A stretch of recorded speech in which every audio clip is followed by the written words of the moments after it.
Good morning, Laredo. I'm Jesus Garza, your host of 24/7 Laredo Talk Show. This is an original, free, and independent news and lifestyle channel dedicated to the issues about Laredo and surrounding areas. Please press the like button in your Facebook page so we continue to give you shows like this. We do have a very special guest today. His name is Rick Romo. He's worked for the county for many, many years, and I'm really glad to have you here. Thank you, sir. Well, thank you for coming. You are one of the longest serving peace officers in Webb County. Yes, I sure am. How many years have you been at it? I've been approximately 29 years. 29 years. That's 29 definitely a career. Now, for those people who don't know you, Rick, and I know you because obviously I worked in the county with you, but for those people who don't know who you are, could you let them know who you are? Sure. I'm a native Laredoan. I study here. My parents are from here. My whole brothers are from here. We're 6 of us. And they're educators. My law enforcement career started back in the 80s. I worked as jailer back in the barracks up there at the In the old detention center. Yes, at the old detention center. Down on Del Mar on the other side. Yes, a long time ago. Until it got burned down. Yes. And from there, I went to the jail to work there as a jailer under Juan Garza. And then I went to the Texas Peace Officer School here in Laredo, the Laredo Junior College. Back then it was Laredo, now it's Laredo College. Yes. And I got my peace officer license, and then there was an opening with the district attorney's office, Mr. Rubio, to go to the task force, the DEA task force. I applied for it, I got interviewed, and I got accepted. In 1991, I went to work with a Drug Enforcement Administration, a financial task force. And I lasted there about approximately 5 years, give and take. Then from there, I went back to my mother agency, which was the district attorney's office, and I spent the rest of my career there up to 2013 when I retired. But while I was there at the district attorney's office, I went mostly through all the positions, which were felonies, domestic violence, misdemeanors. So you have experience with hot different, checks. Yes, all sir. kinds Yes, of sir. experience All with the kinds. district attorney's office. Yes, sir. Yes, sir. So right now, are you working for the county? I am part-time with Constable Precinct 3 in Bruni. Right. And So they carry your certification, your license. Yes, Okay. yes. Now, so you've been with the county for over 29 years. I would imagine you've also been involved with community organizations. Yes, sir. Yes, we've there's all different type of community organizations. Now, when I retired from the district attorney's office, I went over to the county attorney's office. I got hired as the chief investigator there, and from there is where I really started getting involved in juvenile activities and things better for the schools. I believe very strongly that a child should go into the school with his head held up high and not be scared of bullies or anything like that, so I was trying to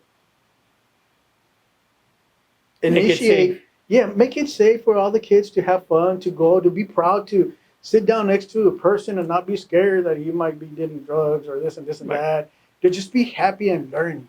Right. It should be a safe zone. Exactly. Definitely. There's two basic things about a school district. They always must be able to educate the kids and to always have a safe environment for them to learn. So you've been involved with school districts and different organizations in your prior time. Do you see a relationship with law enforcement and the community right now? Do you see a good relation between the parties or between the groups? It's a good relation, but it can always get better. Okay. It can always be improved. It just depends on the person that wants to make a change, and to me, I'm always thinking of how you can bring the community into your office, into the department, into the law enforcement entity. If you can get a whole community involved, I believe that the people will start thinking twice of doing criminal activities around your house or your neighbors or anything like that. Right. It's out there. We just need to push it a little bit more, and get the people to believe on the officers, Have trust in law enforcement. Yes, have trust in them. We get a bad apple here every once in a while. It's normal, right? Because we're only humans. But there's more better. Much than- better. Oh, way much. much better. Yes. Now, when you were working for the county attorney's office, you were in fact involved with different types of juvenile enforcement of the law, I would imagine. Yes, sir. Like you said, you were ahead of the juvenile section of investigators. Yes, sir. So you must have investigated quite a few juvenile cases. Well, what we usually do there is we assist, the investigators assist in the serving of the juveniles when they have to go to court. And if there's a follow-up on the case that needs to be done, which sometimes there's cases that needs further Right. further Investigation. investigating. In fact, That's when we take over and we go and we do the further investigation so that the case can come out. right. So in other words, all the cases that go before the county courts of law, juvenile cases, you were basically in charge of making sure that those were investigated before they were actually filed with the If courts. needed investigation, yes, sir. And that all the proper investigations were done. In fact, you were pretty much the backbone of the county attorney's office when he dealt with investigations Yes, of sir. juvenile matters for Yes, many sir. years. Yes, sir. Right? Yes, sir. Yes, sir. Yes, sir. And nowadays, of course, you're not doing that. You're at the in Bruni. You said. Yes, I have to drive all the way to Bruni. What do you do there in Bruni? Or We what's patrol. your patrol? So We you're- patrol, and it's a constable's office, which we serve papers Right. and take care of the community. Right. Anything is. Now, I would imagine with you being there, many other people being there, that's a much safer area in Yes, Bruni, sir. Texas. Yes, sir. It's.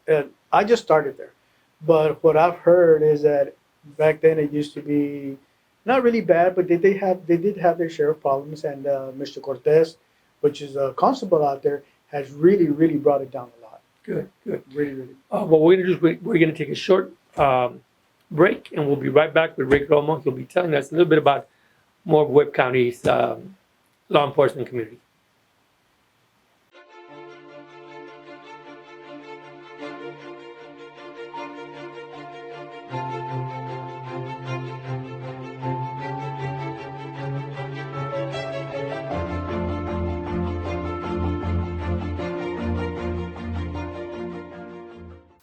Welcome back. We're here with Rick Romo, a peace officer here with Webb County Constable's Office in Bruni, Texas. And in fact, he's been in office for over 29 years as a peace officer. Now, you used to work for the Webb County Attorney's Office, and you were in fact in charge of the juvenile section of it. Yes, sir. Well, not just the juvenile; they had other sections there too. Right, But that was one of the main things that the county attorney does. right. And how did it evolve while you were working there? While I was working there, I was approximately about a good 5 years with just getting started, getting things rolling, pushing things. And that's with the county attorney, Mark Montemayor. Mark Mortemayor. Yes, Marco Montemayor. And one was the juvenile roundup, which when I entered, they must have had like 60 to 70 arrest warrants for juveniles that were just sitting there. So I got together with, I don't know, maybe 9 or 10 agencies, put together a little task force, and we executed them. And we brought it down to a good level of just having certain arrest warrants pending, and which was good because it cleans up the court system too. And definitely, it does matter it because does, yeah. sometimes you gotta understand that when you have arrest warrant detention orders, those kids are not, they're either hiding or they can't be found or they give the wrong addresses. So certainly a peace officer needs to go later to go round them up. Yes, sir. Very true, very true. That was one of the things. The other thing that I did that had never been done in the history of Webb County and Laredo, it was called Canine Sweep in Schools. Okay. The way that would work is, usually when there's one canine or something like that, well, kids start getting on their phones and, hey, the canine's here, whatever, and they go start hiding their stuff or flushing it down the Sure. toilet or, extra. So what I say, what about if we hit the whole school at one time? We're in and out of there, 10, 12, 13 dogs, take no less than an hour. We're in and nobody moves. It's like a standstill, in other words. Lock down and you do that. Yes. So we did it. You brought in different agencies. We got agencies from we even brought some agencies from LaSalle, if I want to help us out. We brought some from Zapata. We got all the constables to help us. PD helped us. And we, as the sheriff's office too. And we successfully went inside schools. They did a lockdown. We followed their rules and regulations, of course. course. You know, Yes. we did not go, you know, we will always have an attorney with us. We did it the way it's supposed to be done to the point. Good. You know, and we went in there when within 1 hour we were in, we checked the whole school and we were out. And I'm sure you were able to pick up some of this. Oh yes, illegal Narcotics and things like that. contrabands and you know some weapons. We found Right, some weapons, right. things like that. Which in a way, if you ask me, if I was a parent, uh, I'd be very happy that somebody was doing that because now I know that somebody's going out there and my kid's going to be a little bit safer in school than what he was before. You know. Exactly, and that's very important for all the Yeah. parents that their kids be safe from bullies and of course narcotics and yes, weapons yes. that may be there. Now you were working there, like I said, for how many years? About 4 to 5. 4 to 5 years at the county attorney's office. You brought in a couple of new programs. Along the way, what happened? Well, along the way,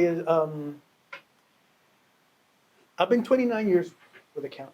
Okay, 29 years, hardworking, you know, very loyal to my bosses, very loyal to my bosses. And I decided, Incompetent. you know, yes, yes. And I said, you know, it's time for me to take for me, it's time for me to take a different step and run for office. I think I'm ready for it. You know, so I am ready for it, as a matter of fact. And I approached Mr. Montemayor, you know, because I'm old school, you know, tell the boss, hey, I don't have to, but I did it anyway out of respect for him and his office. I said, I would like to run for Constable Precinct 1. And he told me, yes, go ahead. Which position is that again? That's Constable Precinct 1. Easy one. Constable Precinct And, 1. and who's the constable right now there? Rudy Rodriguez. Rudy Rodriguez is the constable there right now. So out of respect, I went to Mr. Montemayor and I told him, sir, you know, I would like to run for Constable Precinct 1. He told me, yes, go ahead. The next day, I went again into his office and I told Mr. Montemayor, sir, I'm just letting you know, I just want to clear things up. I want to run for office. He said, go ahead. I'll even give you some pointers or whatever you need to. I said, thank you very much, sir. I walked out and I started. I started my campaign. And there was no problems. Oh, no, not at all. Not at all. You had the backing, or at least I guess the okay for you to do what you want to do after hours. Yes, sir. No, of course. Everything is after, always after hours. Then what happened? Well, one day, well, just like any campaign takes off, I mean, I've been through a lot of campaigns, hard campaigns. You know, I worked with the best, some of the best in Laredo, which was Mr. Rubio. You had your campaigns, and Mr. Juan Garza had his campaigns, and Mr. Alanis had his campaigns, and I worked with them. I learned, I saw how they would do it and everything. So I started mine. I started mine early because I want the people from Webb County to see that I really want this position, that I can do some really good in that office when I take over it. So I started early and I printed out some stickers, car stickers. I gave them out. And I still see one of them on somewhere on the north side. yes, there's one on McPherson. I have to clean it up. It's a Yeah. bit dirty. Yeah, I have to go up there with my lawnmower. I'll do it Yeah. this weekend. And I gave out some stickers and I guess some people did not approve of it yet or something. So Mr. Montemayor calls me and then tells me, hey, wait a minute, you're going really fast. You need to back off a little bit. He says, you already have stickers, you have some posters. I said, yes, sir. I mean, that's the way it's supposed to be done. I mean, I'm taking off. You know, I have to. I know what it takes to run a campaign. And he told me, okay, just slow down or whatever. I said, okay, slow down. I agree, no problem. And then after a while, about 6 months later, I got a treasurer because I started getting monies in for donations. And by law, you have to have a treasurer. Right. Yes. You've done many of those, and I am not going to do anything illegal. Exactly. You know, they give me money, it goes straight to the account. I have already done my quarterlies; they're all there to the point and to the cent. You know, so I started. I said, okay, they gave me donations, this. I went and got my treasurer, which is required by law. So I got a treasurer. And around that time, around April, he calls me. When was the time between the day that you said when he gave you the okay It was around September, October of 2018. 18 when he told me, yes, go ahead. And then this past April. No, 2000, 2008, 2000. Yes, no, it's already, I've already been out in office. I've already been out a year and night. Okay, so you're talking about 2017. Okay. 17, yes. 2017 is when he told me. 2018, which was around April, he calls me in, and it's all on file already. Anybody can go Right. see it. Everybody can see it. He told me that I needed to slow down. I said, sir, you know, I'm doing everything to the point. I said, I already started getting monies. I need to get a treasurer. You know how it works. And he goes, well, I received some phone calls. He goes, and now it's affecting me. I said, excuse me? He goes, yeah, now it's affecting me. So you need to take down posters. You need to take down stickers. And don't do anything till I tell you to. Or it's going to affect your job. It's going to affect your family. And I said, I'm sorry, sir, but I'm already too involved. I can't, I'm already too involved. I'm So he's already. he's telling you not to run with your campaign after hours, Mhm. not doing working hours. No, Of course. yes, So he's talking about controlling what you do after 5. Exactly. My life, you know, and And there's no contract, is there, between you and him saying that you can't, there's nothing in the law or between you, an employment contract with you that says you cannot run for office. no. There's nothing. I checked with the county too. The only thing with the county that it's a county policy because it's not a federal or constitutional right policy. Right. It's a county policy which says that if you're in office, you have to resign to run for another office, like if you're the elected official. Right. If you're an elected official. Yes, but that's a county policy. Right. But you're not a No, I was an politician, so employee. you're an employee. There is no rules and regulations for employees. And I hope after this, they don't make one up because To stop then, everybody. then where's your, It's an intimidation factor. I mean, all these kids that go up to fight for war, all these veterans that come back without legs, what are they fighting for? For somebody to control you? Yeah. That's just very wrong. We're going to take a short break and we'll be right back with Rick Romo.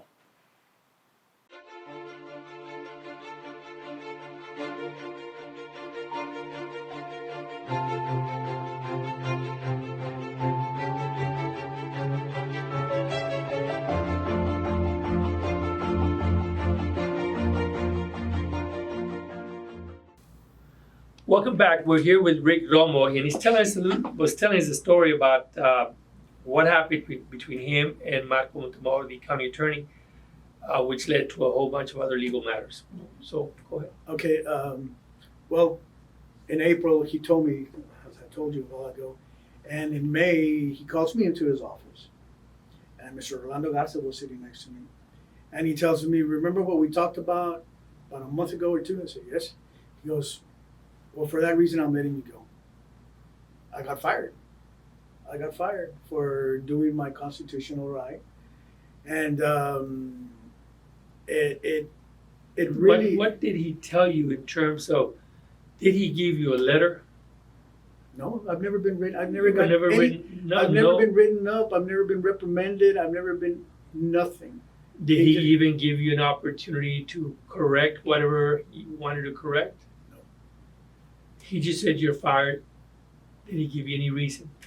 Well, according to him, he was restructuring He was restructuring. the office, which is still the same. It's been a year and 1 month And later. there's been no changes, no No, restructuring. I think they just hired one investigator, but that investigator had left, so the office is still the same. Okay, Period. Anybody can go check. The office is still the same. so you were dismissed Yes, sir. Yes, for sir. political reasons. After 29 years of hard work, Well. no insurance, no nothing. Okay, and then what did you do? File a lawsuit. I filed a lawsuit because I believe that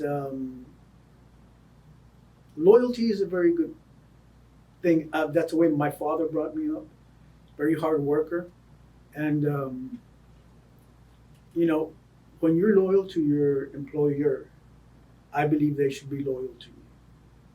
The minute he told me, go ahead, go for it, I said, okay, I got his backing. That is awesome. Let me ask you, you didn't receive any reprimands between the time that you told me you were thinking of running and the time you were fired? Right. Did you get any letters from Mr. Gatsa or someone else from within the office saying, you better cut this out, some other type of work? No. Did they ever give you notice that, you know what, you're coming in late to work, you're leaving too early, you're leaving too early? Did they ever tell you that? No, sir, nothing. Did you get called in because a judge complained about the work ethic or any of the work that you were doing, doing your background work? No, sir, no, nobody's ever. Did anyone, were there any other complaints other than this political complaints that you're talking about? No. None? Not one at all. Not one at all. Now, of course, the county normally, this state allows people to get fired really for no reason in the private world. Right, right. In the private world, but in the county, what is the policy there? Well, there's civil service, but see, the district attorney, the county attorney, and the public defenders are, I think, at-will employees. Okay, Okay. so that will, which means basically they can still fire you Mhm. for no reason. Right. However, can they fire you for things such as for political reasons? They're not supposed to. In See. other words, you can just because you can be fired, that does not mean you're going to get fired because you're a woman or because you fit any of the protected classes federally, religion, and others. And of course, one is you be able to talk about your free speech or Right. somehow affecting Right. the county. So This was simply down. I got fired for running. running for For office. running. For running for office. That's the bottom Did line. you ever find out who made the phone calls? No, they won't tell you, of course. But maybe in trial, when we go, if he has the same thing like he told me straight to face, I hope he tells it to the jury, and we'll see what comes out. So he left you out in the cold. Oh yeah, out in the cold, No, let me give you a week's notice, 2 weeks notice, no, find yourself another You're job. out of here. Plain simple, I'm letting you go. Boom. And you Not- can't assume that there's no other reason, right? I mean, he has never said that, hey, I got rid of you, other than the restructuring. I mean, if it's gonna go down to nitpicking things like that. Yeah. One of the reasons that I also filed a lawsuit was because one of the attorneys there works like 2 or 3 hours a day, and I told him, "Hey, this is happening. You need to stop." And not only me, other people from that office told him to. And that's Whistleblower Act. And that's on my lawsuit.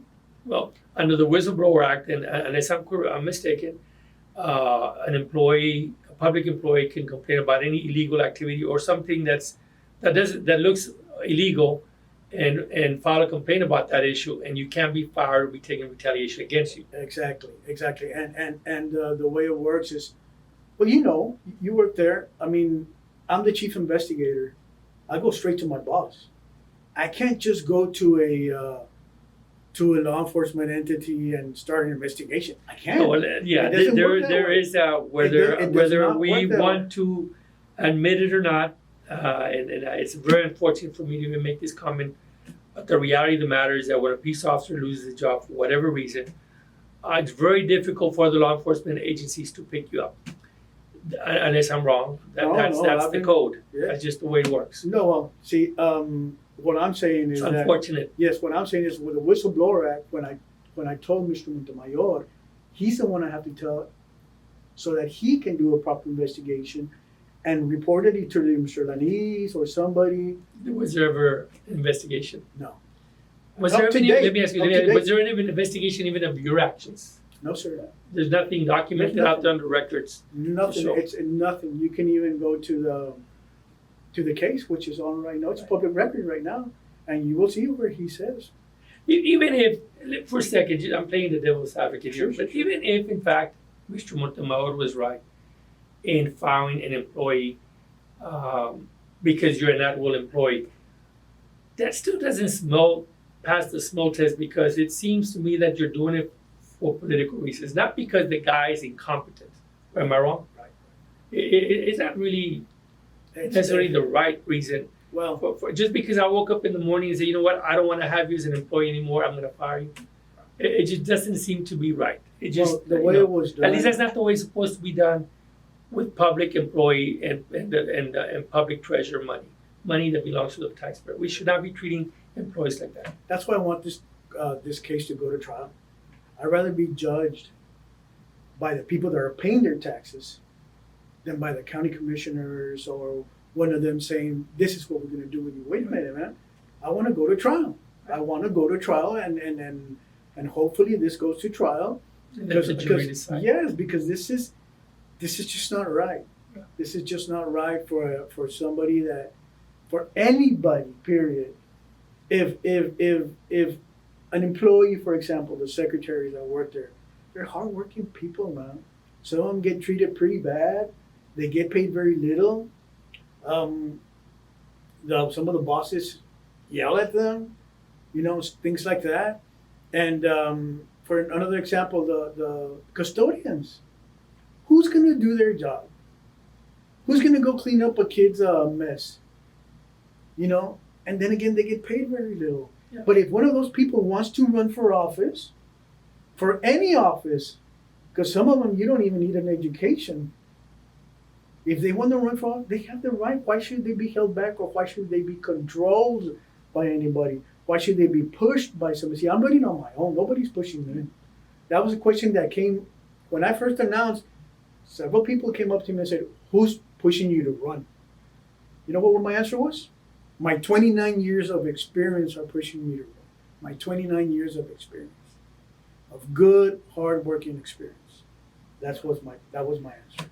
Well, only we'll find out soon. When is the case set for trial? Hopefully by the end of this year. Okay. Well, by that time, we'll know whether or not the facts will bear out for you, and whether or not, in fact, the people have a right to run for office and not have to worry about losing their jobs because they want to announce to run for office. Are you running for office? Oh yes. Okay, tell us a little bit about it. Okay. I am running for Constable Precinct 1. It's against Rudy Rodriguez. And I am going to win. And if Mr. Rodriguez ever wants to have a debate, bring it. I'm open for anything. We can compare backgrounds. We can do anything he wants, or anybody can ask me any questions they want. I'm ready for anything. Well, I'm glad you mentioned the issue about debate, because there will be some debates. I don't know about the other stations or TV or radio, but I do know that several local people, such as myself, want to have several debates, and one of them is this one. So there will be a debate. Whether or not they show up will be a different That's story. a different story. Yeah, but I'll be here. Thank you for being here. We will be having more discussions with Rick Romo in the future. I look forward to seeing you as well in the future, and tell us what the platform will be. I encourage anyone who wants to run for office should be allowed to run, unless there's some legal reason they cannot run for office. Other than that, they should be able to run, and there shouldn't be and there should not be any policy in the city or the county that says the regular person who is not a public official cannot run for office unless they lose their jobs. It's so unfair. It puts people in an unfair position. But then, I'm sure that issue will be brought up in the future. Is there anything else you'd like to add, Rick? Yes, that Laredo community has always been a very controlling community. And we're in a different stage and year in which I believe that an employee has a right to stick up for himself. If he can get other people involved in helping him make his dream come true, better themselves,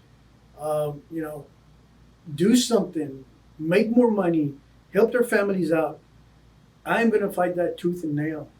Good. I'm going to fight that tooth and nail because I know what it is to work in the cold outside. I know what it is to work in the heat outside. I know what it is to work with people that are sick, and you can catch whatever they have. Or Well, you've got 29 years of experience dealing with all kinds of people, so Yes, I'm yes. sure. And And people should be given a right, an opportunity. They want to run for office, they should be given a right to run. yes, sir. Whether or not they win is a different story. The key is whether or not you have a right to run for anything, and there are no legal impediments. And two, if you can inspire people to run and inspire people to go out and vote for you, then you should be able to run. There's no reason why you shouldn't. But we're gonna do it this time. We're gonna go ahead and end this conversation. But I'll tell you this: I look forward to seeing you again. Just like I'm looking forward to seeing our Constable Ruy Rodriguez and anyone else who's running for office. It doesn't cost them any money to be on the show. You just can come forward and pick up the phone and call. This door is wide open for anybody who has a discussion, a legitimate discussion about any issue dealing with the county. Bring it in. Thank you for being here. Thank you for the opportunity Thank very you. much. Appreciate it. Appreciate for making it here. Please press the 24/7 Laredo Facebook page like button so you get shows like this. Have a good day.